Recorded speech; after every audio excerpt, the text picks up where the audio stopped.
kacok! Játszunk puki-pókert! Aha. Az mi? Nagyon bonyi. Szóval figyeljen. Ablakok csukva. Aki fingot szagol, pontot kap.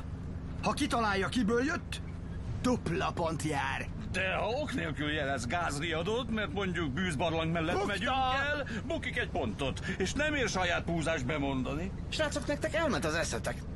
Nem fogom a sunyi lapos fingjaitokat szimatolni, mint egy buzerás. Felejtsétek el! Jó, akkor Dumbal egymás ellen játszunk. Seg ellen. Azaz. Hogy lehet ezt ketten játszani?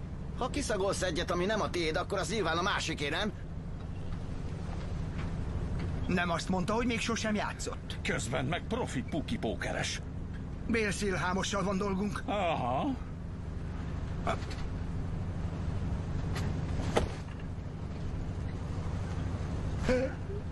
Mit csinálsz?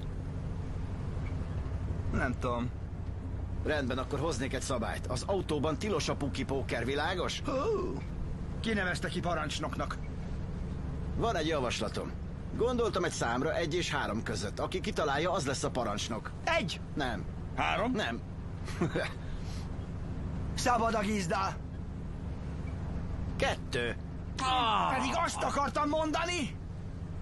Akkor mostantól én vagyok a parancsnok, jó? Jó.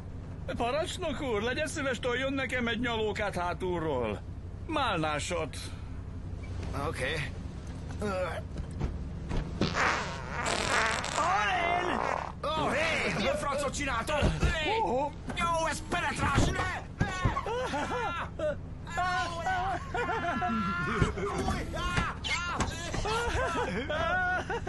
Nézd, Dumber!